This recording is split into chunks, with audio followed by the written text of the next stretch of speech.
Good afternoon, distinguished guests, ladies and gentlemen. It is my pleasure to welcome you to this special virtual event with Rice University's Baker Institute for Public Policy, titled The Significance of German Reunification, Retrospectively and in the Present Day.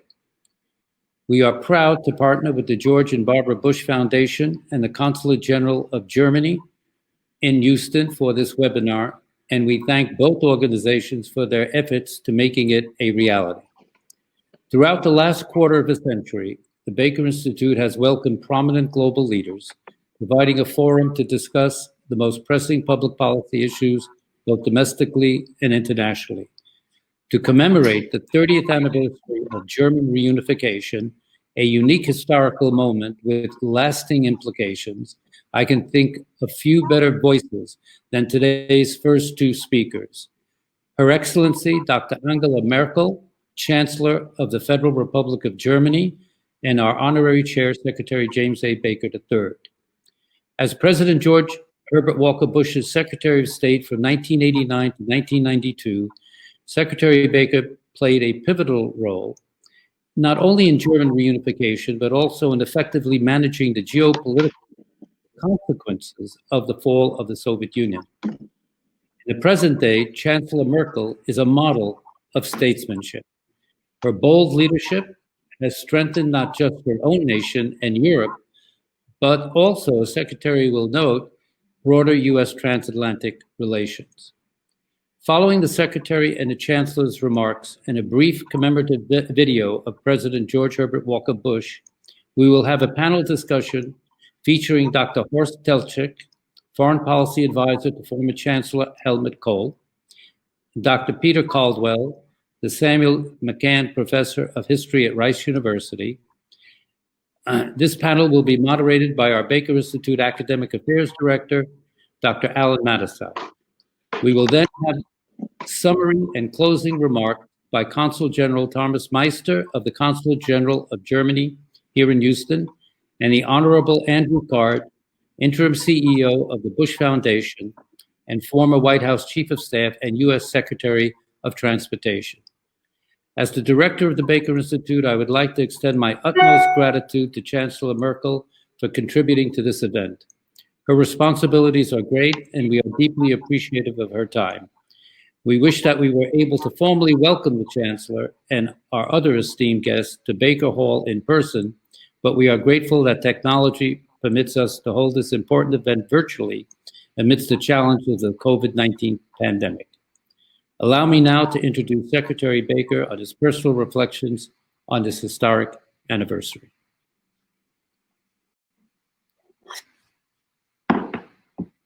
Thank you, Mr. Ambassador, for that introduction and for your superb leadership of the Baker Institute for the past 26 years.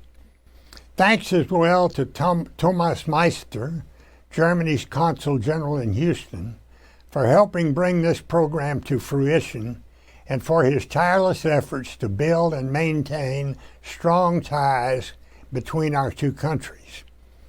I also want to thank everyone at the Institute and the George and Barbara Bush Foundation for putting together today's important event, one that continues the partnership that President Bush and I started on the tennis courts in Houston more than 60 years ago. As I reflect on those days, I keep hearing the words that he later told me so many times. Bake, who'd have thunk it? Indeed. And who'd have thunk that the Cold War would have ended with a whimper rather than the nuclear bang about which he and I had worried for virtually all of our entire lives. Don't let the passing of time fog our collective memory. For 45 years after the end of World War II, the world was strictly divided into East and West, with both sides possessing enough nuclear weapons to destroy mankind many times over. Stuck in the middle of this Cold War, of course, and on either side of that horrible Berlin Wall, were East and West Germany. Nothing represented the Cold War more vividly nor more poignantly than the division of that once great nation. Then in 1989, a series of events led to the reunification of Germany and eventually the end of the Cold War. The first event occurred in the fall of the year when the Berlin Wall fell at the hands of Germans whose spirit had never been broken. The second was the decision by Mikhail Gorbachev not to use force to keep the Soviet Empire together. The third and most critical event was the leadership on the world stage of President Bush and the other leaders of the occupying nations, particularly West German Chancellor Helmut Kohl. Together on October 3, 1990, they forged a treaty that led to a united Germany under the security umbrella of NATO. The world has changed greatly since that treaty was signed 3 decades ago. The Soviet Union collapsed a little more than a year later. Freedom spread around the globe as the number of democracies doubled in 2 decades. And Germany emerged as the leader of a Europe whole and free. Most of the post-Cold War era has been marked by the dramatic rise in globalization at a time when the United States was the unipolar power. Freed of Cold War tensions, the dangerous rivalry between the ideologies of capitalism and communism soon disappeared. In its place, there emerged a sense of global optimism focused on free trade and the international cooperation that would be required to address approaching global issues. Throughout this period, the friendship between the United States and Germany continued to grow, both as trade partners and as leaders on the world stage. Sadly, today, that sense of optimism is declining as nationalistic tendencies have arisen in both countries and elsewhere across the world. At the same time, a new Cold War has developed between Washington and Moscow, and some of the old East-West rivalries are again threatening the security of Europe. Once again, the same brand of calm and decisive leadership that led to the reunification of Germany will be needed to prevent this new Cold War from boiling over. And so it is with that in mind that I am so privileged to introduce our next speaker. Raised in East Germany as the daughter of a Lutheran clergyman, she has been Germany's Chancellor since 2005. In that time, she has become an extraordinarily effective leader in her country, in Europe, and across the world. In fact, I think it's safe to say that she has been the world's most powerful woman and the de facto leader of the European Union. She has become all of that because she never shies away from a challenge. During her years in power, one of her consistent priorities has been to strengthen transatlantic relations. As the world heads into this new era, my friends, the relationship between the United States and Germany will remain as important as it was 3 decades ago, and perhaps even more important. And so, ladies and gentlemen, it is an extreme honor and privilege for me to present the woman who is at the very center stage of world affairs, the Chancellor of Germany, the incomparable Angela Merkel. Sehr geehrter Herr Außenminister, sehr geehrter Herr Botschafter, meine verehrten Damen und Herren. Vor 30 Jahren erlangte Deutschland seine Einheit wieder. Dies war für uns Deutsche ein großes historisches Glück. Für Europa und die Welt war es von entscheidender Bedeutung für die Öffnung des Eisernen Vorhangs. Mutige Bürgerinnen und Bürger der DDR waren 1989 auf die Straßen gegangen. Immer lauter wurde ihr Ruf nach Freiheit, Demokratie und Selbstbestimmung. Ihr Freiheitsstreben brachte die Berliner Mauer zum Einsturz. Zur Wiedervereinigung Deutschlands aber brauchte es noch mehr. Das Vertrauen unserer amerikanischen und europäischen Partner, ihr Vertrauen darauf, dass dieses wiedervereinigte Deutschland zu Frieden und Zusammenarbeit in einem geeinten Europa beitragen würde. Dankbar erinnern wir uns, dass damals die Vereinigten Staaten von Amerika bei den internationalen Partnern nachdrücklich für die Einheit Deutschlands warben. Dieses Engagement ist untrennbar verbunden mit dem Namen James Baker. Der von ihm mitverhandelte und unterzeichnete 2+4-Vertrag ist geradezu ein Paradebeispiel für die Stärke von Diplomatie und Multilateralismus. Die deutsche Wiedervereinigung ist uns im Rückblick Anlass zur Dankbarkeit und Freude und mit Blick voraus, Ansporn und Auftrag, unserer gewachsenen Verantwortung gerecht zu werden. Es ist eine Verantwortung, die nicht an Europas Grenzen endet, sowie auch die Unteilbarkeit der Würde des Menschen nicht auf einzelne Länder begrenzt ist. Auch heute trennen uns weltweit viele Gräben und wieder bedarf es vereinter Kräfte, um diese Gräben zu überwinden. Dabei verstehe ich die USA und Deutschland als unverzichtbare Partner in der Welt und natürlich auch füreinander. Natürlich, weil sich in unseren Verfassungen, unseren Gesellschaften und im gelebten Alltag viele gemeinsame Wertvorstellungen widerspiegeln. Was uns verbindet, geht weit über die Tagespolitik hinaus. Bezeichnend dafür ist auch der heutige deutsch-amerikanische Freundschaftstag.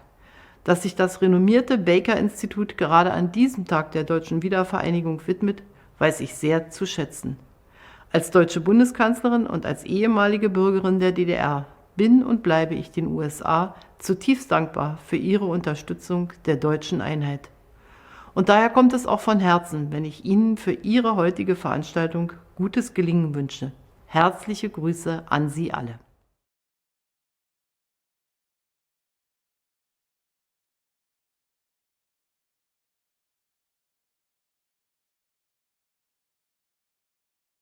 What we're here to do is to affirm that dreams sometimes do come true. Germany is united. Germany is free.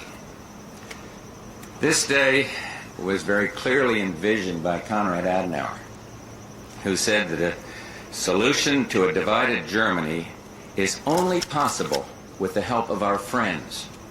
And over the decades, Adenauer's vision of a friendship between Germany and the United States, between Germany and the free peoples of the world, has indeed been realized. And this moment has come because Americans stood by the people of Berlin. From the daredevil pilots of the airlift to a young president who made his bold declaration before the wall. This moment has also come because of the determination of West German leaders to make Germany whole and free. Not only Adenauer, but Ernst Reuter and Ludwig Erhard, Willy Brandt, Helmut Schmidt, and of course today's Chancellor, Helmut Kohl. And this day has come because in 1989, the people of Germany stood their ground for freedom. The United States is proud to have joined your countrymen in building the foundations of freedom, proud to have been a steady partner in your quest. America is also proud to count itself among the friends and allies of a free Germany, now and forevermore.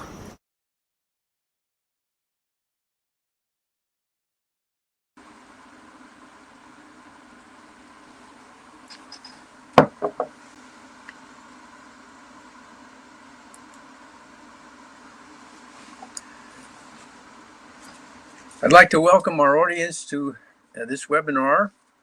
I'm Alan Matisow of the Baker Institute, and I'm going to moderate a panel discussion today on the subject of the reunification of Germany and its consequences.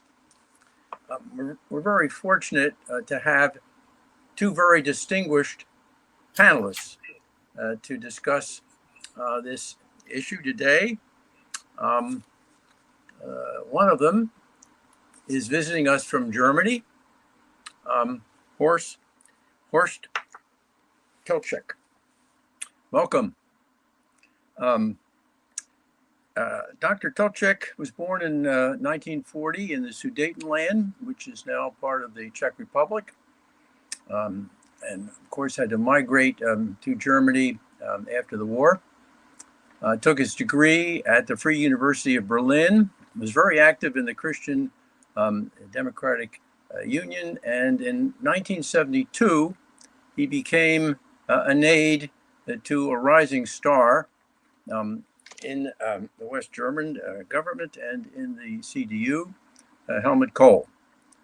A decade later, in 1982, Helmut Kohl became the Chancellor, and his national security advisor was Horst Telcik. In that role, in 1989, Dr. Telcik helped shape the policies of the West German government as it moved toward unification. He attended most of the meetings. He knew all the players. He is a witness and a participant of a great historical moment. He retired from government in 1991, was active in business,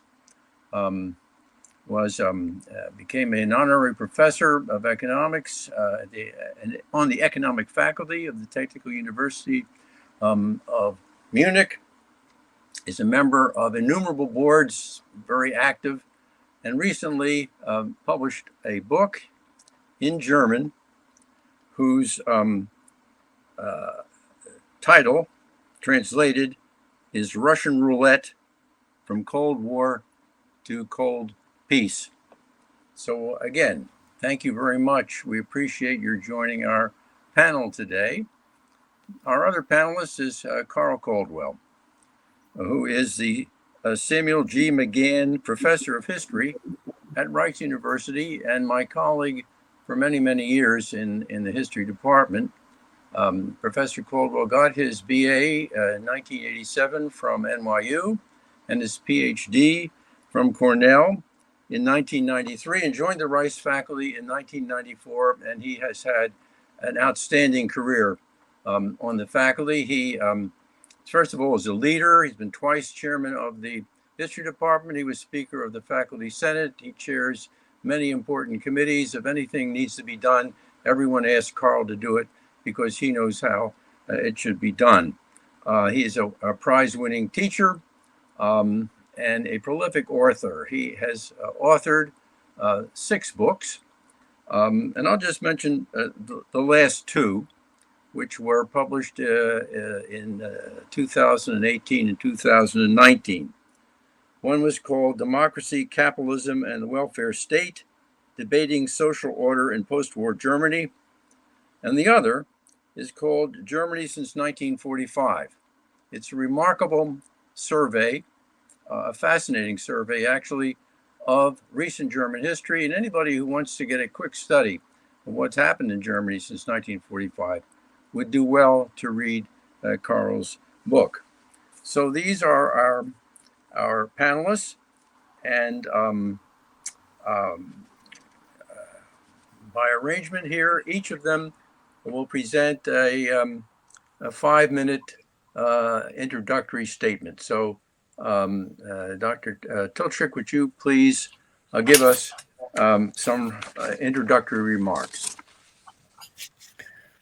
Thanks, Alan. First of all, the headline of today's meeting from my side would be George H.W. Bush, a stroke of luck for Germany. First of all, thanks for inviting me to this webinar. It is my first one to commemorate together the 30th anniversary of the German unification. I would have loved to come to Texas personally, because there are quite some members of the Telcik family living mainly in San Antonio. They emigrated at the end of the 19th century from Germany to Texas. We will have a family reunion next year in San Antonio. The relationship between Helmut Kohl, the German Chancellor, and George Bush was forged in the fires of political controversy. 1982-83, the Atlantic Alliance faced one of its greatest challenges of the Cold War, over the decision to deploy the American Pershing II missiles in response to the Soviet arms build-up of the SS-20 missiles. In spring '83, President Ronald Reagan had announced SDI, the Strategic Defense Initiative, and denoting Soviet Union as an empire of evil. The Soviet General Secretary Yuri Andropov responded with the threat of a Third World War if the Europeans would deploy American missiles, the Pershing II. In spring 1983, George Bush traveled to Germany as vice president to help sell the program and witness the intensity of public opinion against it. It was the beginning of a great friendship between Kohl and Bush, who was deeply impressed by Helmut Kohl's stability and friendship with the United States. The friendship with the United States and the Atlantic Alliance was one of the main pillars of Helmut Kohl's foreign policy. There was a second one. This was the integration of Europe and a close friendship with France. The lesson one can learn from that challenge of the Cold War in '83, '84 was explained to me years later by Mikhail Gorbachev, with whom I am still in contact. He told me that both decisions of NATO and the US government, the deployment of Pershing II and SDI, had forced the Soviet Politburo, the Soviet leadership, to reconsider its policy towards the West.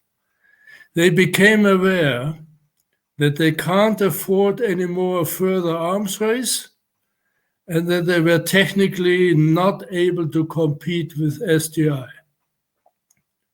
In December 1984, President Reagan was just re-elected. He was ready to sign a communique with Chancellor Kohl, announcing his willingness to restart summit meetings with the Soviet leadership and negotiations on arms control and arms reduction, whenever it will be possible. In March '85, Mikhail Gorbachev became the new Secretary General of the Soviet Union. It was the beginning of several summits between Reagan and Gorbachev, and from '89 on between Bush and Gorbachev. Arms control and arms reduction negotiations started as well. That years have proved the appropriateness of the Hamel Doctrine NATO has agreed on in December '67. It said, security and détente are the two sides of the same medallion. This policy worked very well.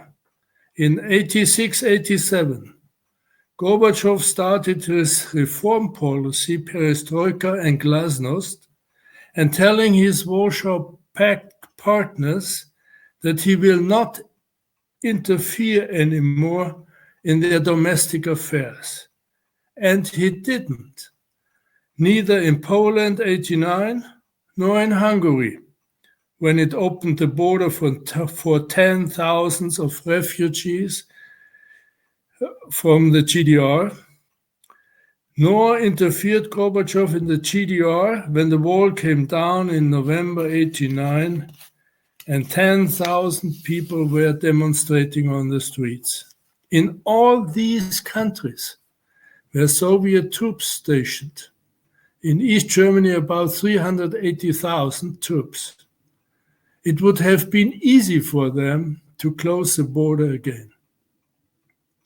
In the years '88-'89, I personally had on behalf of the Chancellor many meetings with the presidents and heads of governments in Hungary, Bulgaria, Czechoslovakia, Poland, and in Moscow, mainly discussing credits from Germany. All these countries were bankrupt. The main question was, what will Germany get for?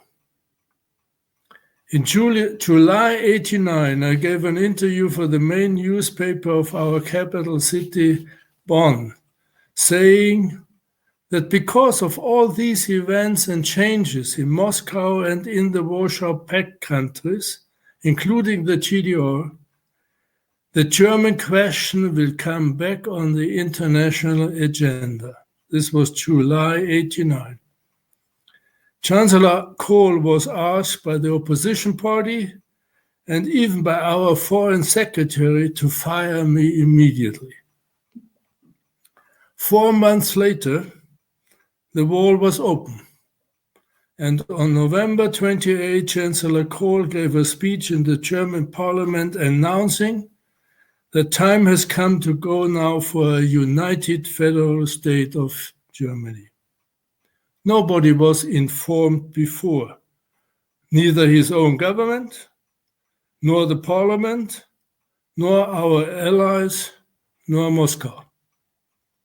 The only one who were informed 1 hour before the speech was given was the White House. We have had a confidential telex connection, but our friends couldn't read the message immediately because it was not yet translated. We haven't had enough time. President Bush wrote in a letter to Kohl at his 80th birthday, I quote him, "In 89 and 90, Helmut Kohl showed great vision when he immediately seized on the fall of the Berlin Wall to press for German unification. Again, many in Europe, on Capitol Hill, in Moscow, and certainly in the media, doubted the prospects of uniting Germany at that time. But President Bush supported Helmut Kohl from the very beginning. Sure, my old friend Brent Scofield, who just passed away, as you know, told me once that they had to hold their breath sometimes following the Chancellor's every move. However, he had to admit that they had always been informed what we were doing. On May 31st, 1989, President Bush gave an important speech in Mainz in Germany. He demanded, like Ronald Reagan, the wall must fall. But more important was his promise that our goal is not to undermine the legitimate security interests of the Soviet Union. This was a very important message to Moscow. 1 minute, sir. Sorry? 1 minute. One more minute. Yeah, I will finish soon. And Bush, in the same speech, surprised all Germans, offering them a partnership in leadership. And it worked for quite some time. Inconceivable if you think of today. Well, Germany was peacefully united within 329 days, an unbelievable success story, fully supported from the very beginning by our American friends, President George Bush, by Secretary Jim Baker, Brent Scofield, and many others. Years later, when I met Jim Baker in Germany, I said to him, "We have had a great time together." He answered, "Horst, it was the best one." I cannot agree more. Gorbachev has told me once, it worked in 89-90 with Bush and Kohl because he could trust in both and because he was treated by both on the same level. Thanks.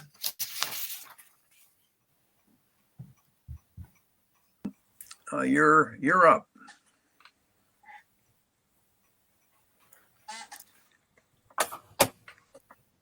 Okay, can you hear me now? I believe so. Thank you, Alan. Thank you, Ambassador Dridgian, and it's nice to meet you, although only virtually, Dr. Telcik. I enjoyed your book. The title of the panel refers not only to German unification, but also to its significance in the present day. And I would like to say a few words on some unintended consequences of 1989-1990 related to European integration, namely talking about the refugee crisis and the economic crisis in Greece, to suggest that unification's very success, I believe it was very successful, contributed unintentionally, as one of many causes, to the challenge of populism in Europe today. As Dr. Telcik noted, and he's elaborated further in his wonderful book on Russia and the West, unification was not just about technical details, it was about establishing trust.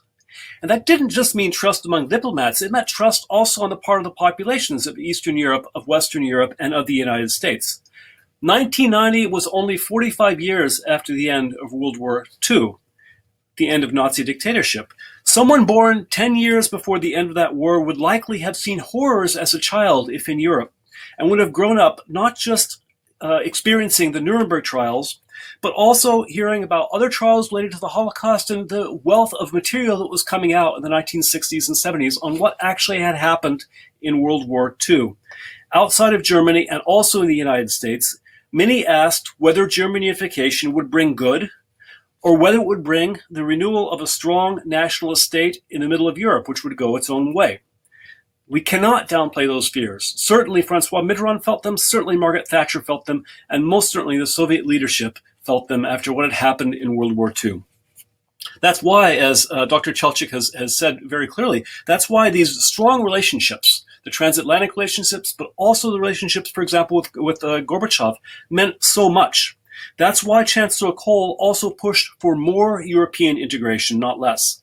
That's one reason why the process of unification laid the groundwork for the Maastricht Treaty of 1992, which would lead to a unified currency for the European Union, a new European Central Bank, and strict financial rules for EU members.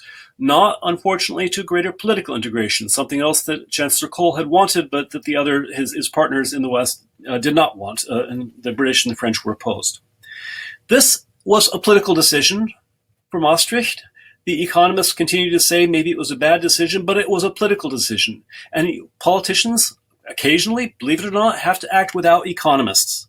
It was a good decision. It was a decision that helped calm the fears of non-Germans about Germany's commitment to European integration and to multilateralism, even in the face of the explosion of right radical violence that did occur in 1981, 1992, and 1993 in unified Germany.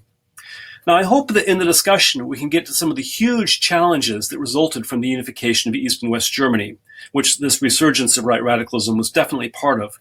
But as I said, I want to follow through on the longer-term effects, indeed unintended consequences of the renewed commitment to European integration as part of what one historian has called the rush to German unity. First, with the end of the Berlin Wall and the Warsaw Pact, a land bridge was essentially opened up to the Balkans and the Middle East. Extending EU membership to the East in the 2000s made the route across Europe even easier. The number of asylum seekers and potential immigrants increased. One result in the 1990s was a reaction within Germany, coming also out of an earlier discussion in the 1980s, which tightened asylum requirements. But the fact of immigration remained, and it was a fact. By the 2000s, Germany had become a de facto immigration land. As a result, and under the leadership of Joschka Fischer and Gerhard Schröder, Germany developed programs to better integrate foreigners in the German society, as well as a legal path to German citizenship, replacing the citizenship law from 1913. Both developments were disturbing to many, not just on the far right. They were really they amounted to a change in the way that Germany was perceiving itself. Very important moment. Second, the Maastricht Treaty set up a strict set of economic and financial rules about budgets and inflation. EU countries facing an economic crisis could no longer increase the money supply in response and would be forced into pro-cyclical austerity measures that could reinforce the economic downturn. These rules, without a stronger political leadership that could overcome them at moments of crisis, contributed to the crisis after 2008. when states like Spain and Italy found their hands tied, unable to stimulate the economy. And worst of all, this led to a nasty confrontation that involved the intense animosity of many Greeks with respect to Germany by 2014, 2015, denouncing the Germans in bad terms as Nazis and worse. It was horrible. And at the same time, many Germans denounced the Greeks as liars and as lazy. Neither was true.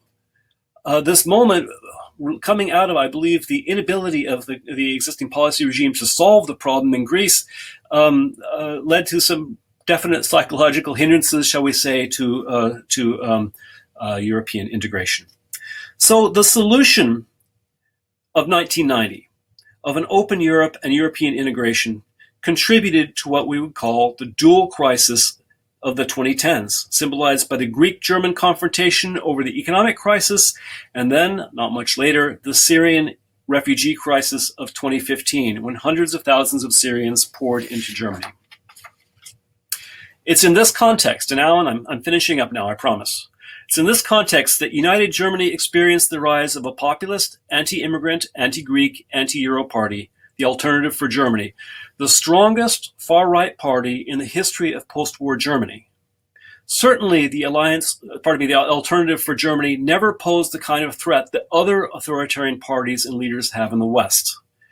Nonetheless, the Alternative's continued successes to this day, especially in the former East Germany, suggest that they have become a permanent far-right part of the party spectrum. History has a way of surprising us.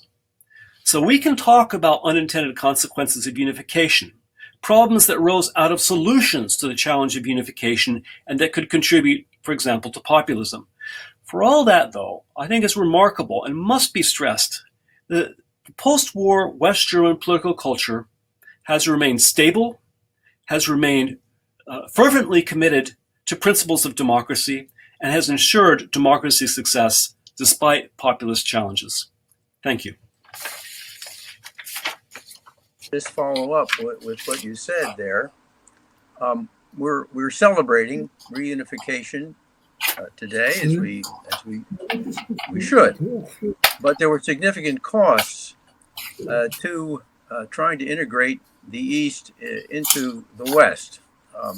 In many ways, the unification was a catastrophe for the Eastern zone. The economy collapsed.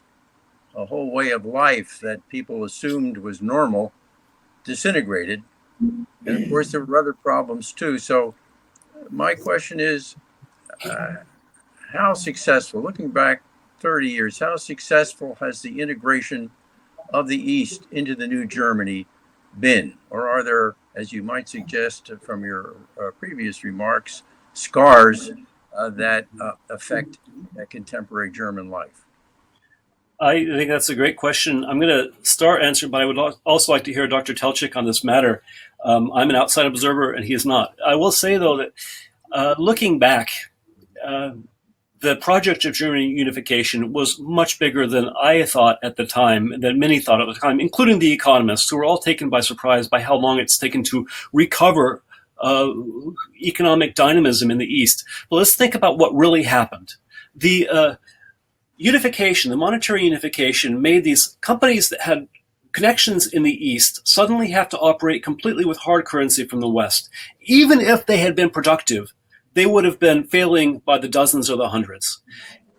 In fact, they were not productive. In fact, they were highly inefficient. In fact, as Dr. Telcik said, that basically these states were bankrupt. They had quit reinvesting in basic industry for a long time. So the industry simply collapsed. Now, what kind of effect is that going to have? First of all, the West German state took it over in the form of a holding society, the Treuhandgesellschaft, led by West Germans. And there's a reason for that. It wasn't a decision to colonize the East.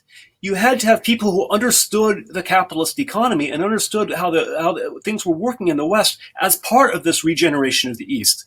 However, think about it socially. You have a leadership of West Germans, and you have under them East German managers who were helping to shut down East German factories. Meanwhile, you have skilled workers being drawn out the really smart students of the village being drawn out to West Germany universities, you have actually a tremendously destabilizing social moment here, which certainly led to resentments. But more than that, I think resentments, we all knew they were going to come. It led to long-term decline in certain areas. For example, if you look at the Alternative for Germany's success rate in recent elections in Saxony, you'll see that the further east you go, away from the border, and the further you get into areas that are more rural or composed of small towns, you find more support for the Alternative for Germany, but you also find shrinking populations and continuing problems to this day of unemployment. Now, I can go on and on, Alan, for a long time, but I just want to say, I actually am not convinced that there were great alternatives to what happened. The economy in the East collapsed, and the West German economy was able to immediately fill the void. Certainly, we can find moments where things could have been done a little differently, but given the political pressures of the time, I hate to say it, I think maybe tragedy was foreordained. Thank you. Dr. Telcik, you can comment on that if you wish. I also had a question which I hope to be able to answer. So I would let's try to keep it brief. I would like to add some points. I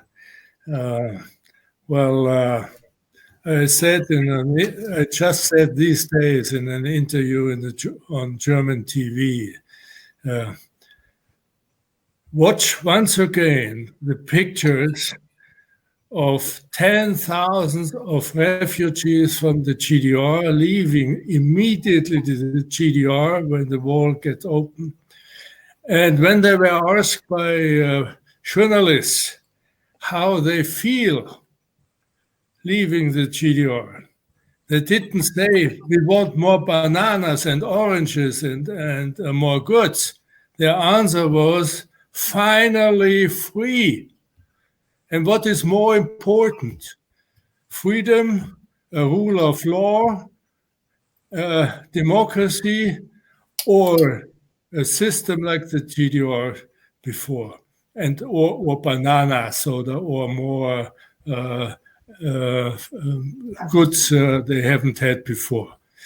And you see, nobody was reading the assessment the Politburo of the GDR had asked to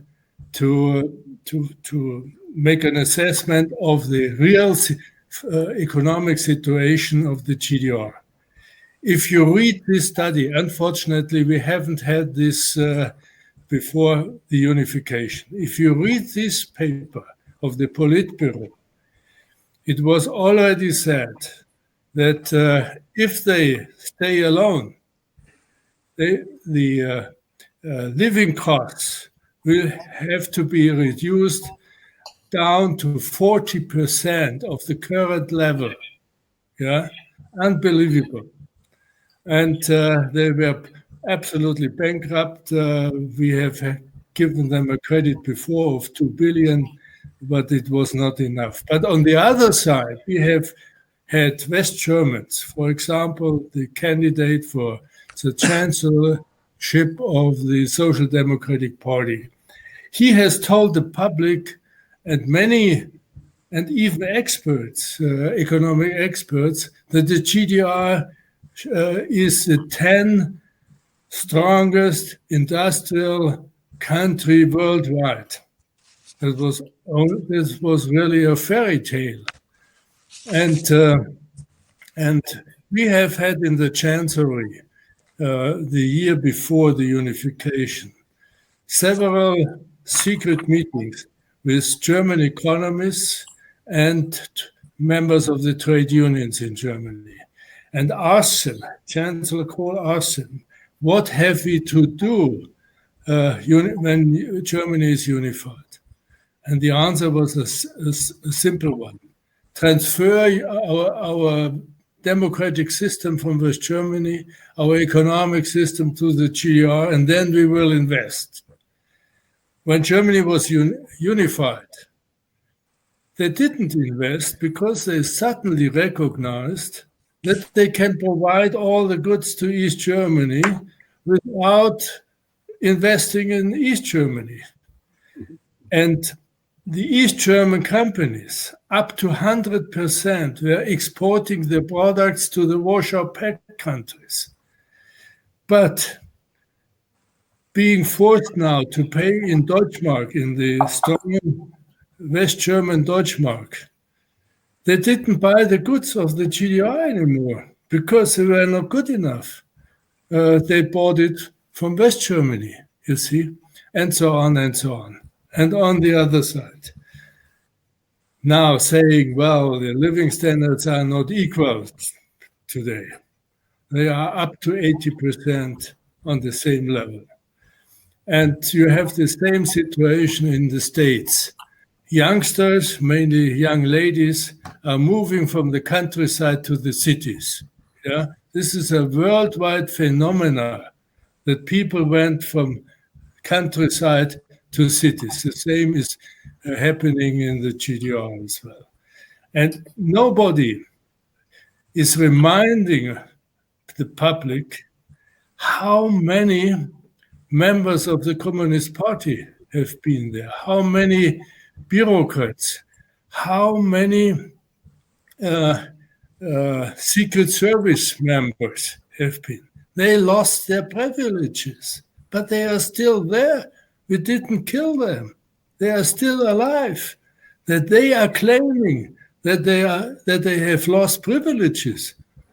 I would say, for heaven's sake, it's for me it's a pleasure that they lost all their privileges as communists.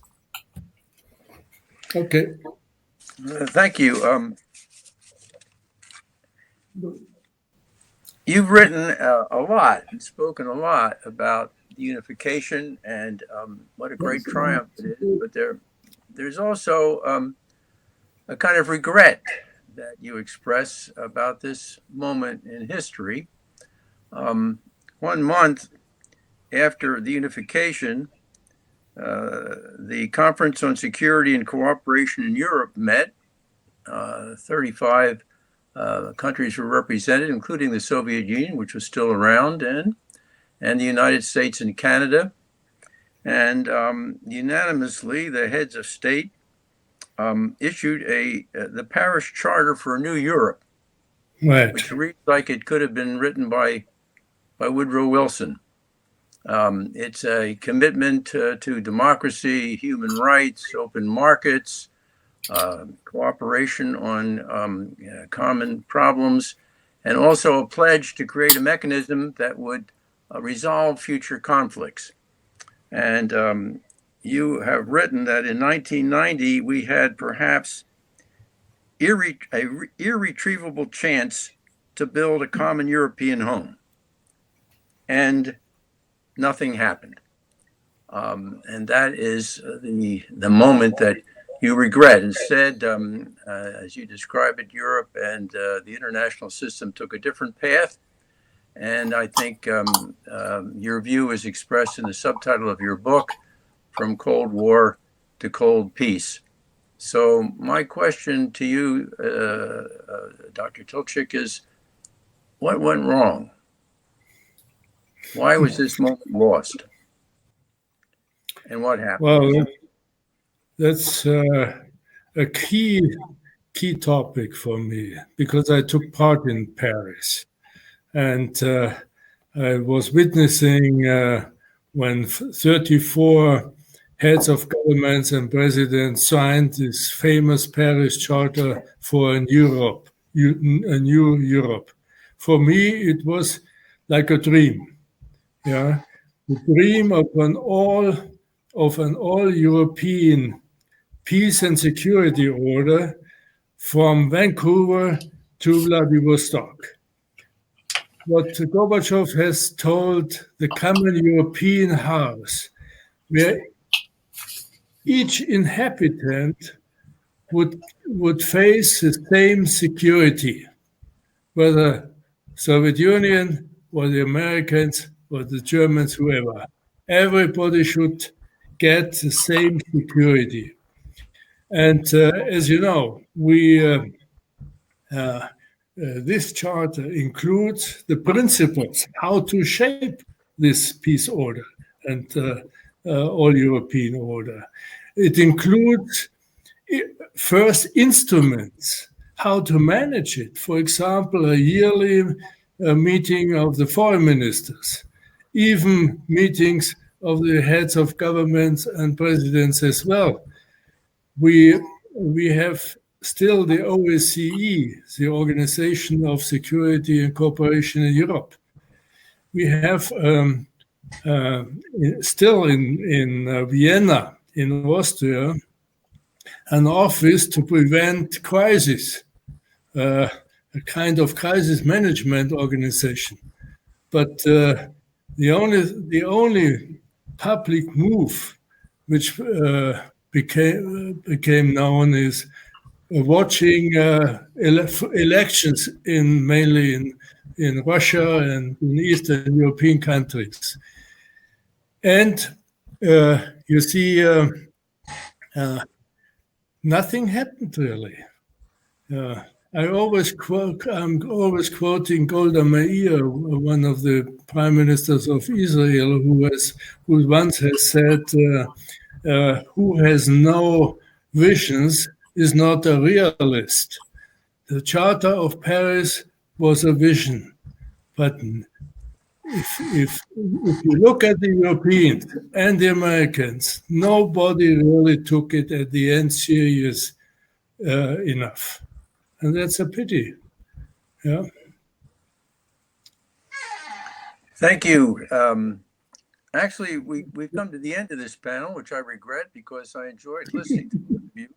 And we'd have a lot to learn from both if we could continue. But the program now calls for you, Dr. Telcik, to give a 5-minute summary of the discussion. So you're back on the floor. Well,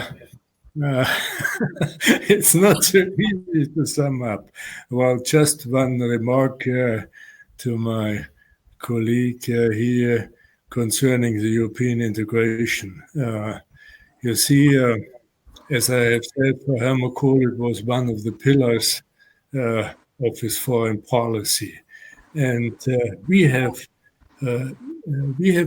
had at our time with Helmut Kohl, I served for him for 19 years.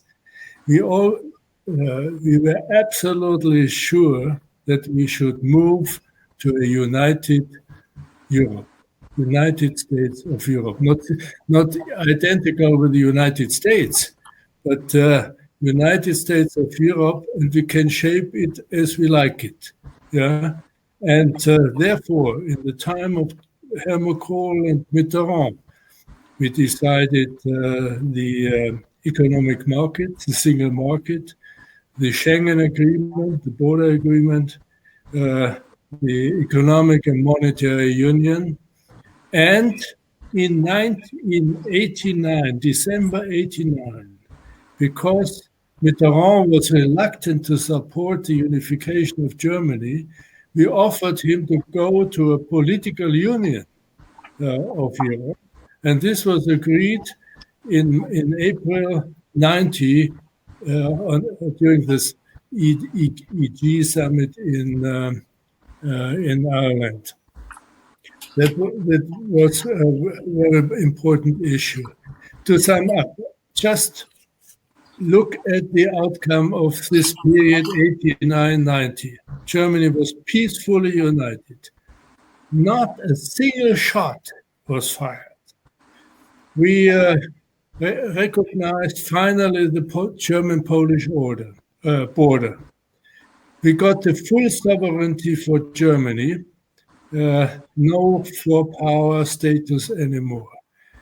The United Germany could remain a member of European Union and NATO.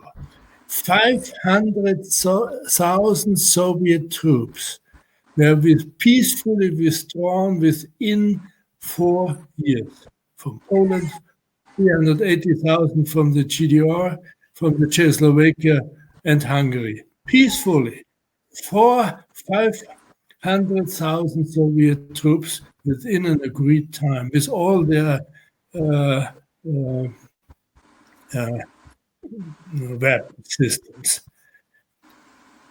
We got a hell lot of agreements on arms control and arms reductions. Think about 80% of all nuclear systems were destroyed. We got a worldwide veto on chemical weapons. Conventional troops were reduced. The last Soviet Marshal, Shaposhnikov, said at that time, in the past we were discussing arms race all the time. Now we are discussing disarmament all the time. Soviet Union didn't intervene in the process of democratization of its allies. And the Warsaw Pact was dissolved peacefully. Yeah. And at the end, Soviet Union was dissolved peacefully. If you take this package together, it's a miracle. It's a miracle that everything happened peacefully. And the question is, do we have governments nowadays in Europe or in the States which have long-term goals and a strategy how to move there? Well, you met the challenge. You met the challenge. It was a masterful 5 minutes, and I congratulate you for telling us so much in such a little time. As we wrap this up, we're going to hear briefly from Thomas Meister, who is the Consul General here in Houston. So, Consul General, you're up. Thank you. This was fascinating. I wish we had more time. So just some remarks from my side. Most cordial thank you to the Baker Institute and George Bush Foundation for hosting this insightful webinar, and of course to Secretary Baker for setting the scene for a discussion on the probably most decisive part of Germany's post-war history, to which he himself, together with President Bush, as we said, contributed so much.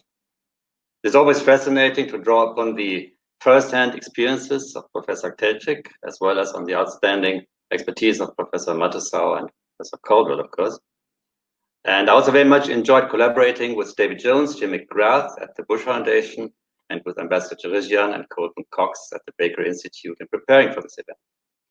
Ladies and gentlemen, though the Atlantic seems to have become somewhat broader in recent years, let us not forget that the United States is still Germany's and Europe's most important partner. As Chancellor Merkel mentioned, today, October the 6th, is actually German-American Day, honoring the arrival of German families from Krefeld, who founded Germantown in Pennsylvania in 1683. There's no time to walk through the history of Germany's United States, including the Telcik family, San Antonio, you mentioned. But let me just stress that when Chancellor Merkel attended the funeral of President Bush in Washington in 2018, she said, without President Bush, she, as a former East German citizen, would not have had the opportunity to become the leader of United Germany. And now it's my honor to pass the floor to Secretary Card, the interim CEO of the Bush Foundation, to conclude this webinar. Thank you. We appreciate having the opportunity to collaborate with the Bush School on this event. And I regret that through some difficulty, which is probably technical, we will not hear from him. But we certainly at the Baker Institute appreciate this opportunity to collaborate with this on this program. And I hope we have an opportunity to do that again. So we have arrived at 2 o'clock. Again, thank you for the panel. And I hope the audience enjoyed this discussion at least as much as I did. So with that, we'll conclude the webinar, unless, oh, we may have the Honorable Andrew Card coming on. This is Andy Card. I am sorry, I don't know what the technical glitch was, but I was offering thanks and gratitude for Chancellor Merkel's participation and Secretary Baker, Dr. Telcik. You put up with emails back and forth, getting this thing together, and your distinguished co-panelists and the Consul General. Thomas, you were just wonderful in making sure this would happen, but Ed Dirigian at the Baker Institute, Ambassador Dirigian, deserves a bulk of the credit for making this possible. I would also point out that 41 had a remarkable relationship with Helmut Kohl, and it was that relationship that helped to bring this to reality. And President Gorbachev was also very, very influential, and we're grateful to him. So thank you very much. Thank you. All right, that concludes the program.